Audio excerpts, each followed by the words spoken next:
Three nations, a new chapter in space takes flight. Godspeed AX4. চারজন নভোচারীকে নিয়ে আন্তর্জাতিক মহাকাশ স্টেশনের উদ্দেশ্যে যাত্রা শুরু করেছে এক্সিয়াম 4 মিশন।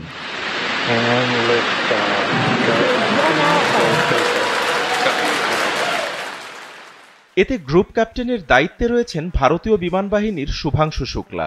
এর মধ্যে দিয়ে ৪১ বছর পর প্রথম কোনো ভারতীয় নভোচারী মহাকাশে যাত্রা করছেন।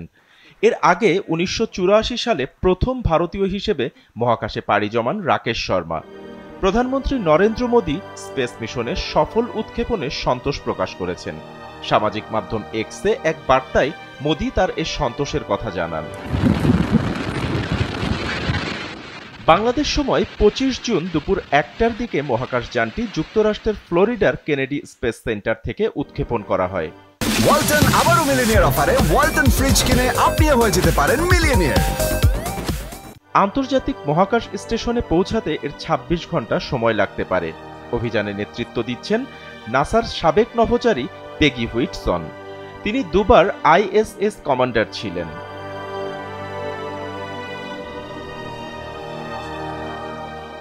$৬৭৫ দিনের বেশি সময় মহাকাশে কাটানো এই নভোচারী ১০ বার মহাকাশে হেঁটেছেন। হিউস্টন ভিত্তিক বেসরকারি কোম্পানি এক্সিওম স্পেস এই অভিযান পরিচালনা করছে।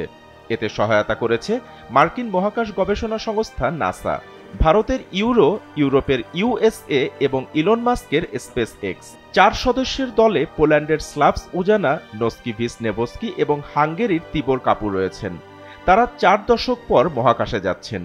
বুধবার উৎক্ষেপণের আগে তারা কয়েক সপ্তাহ কোয়ারেন্টাইনে ছিলেন।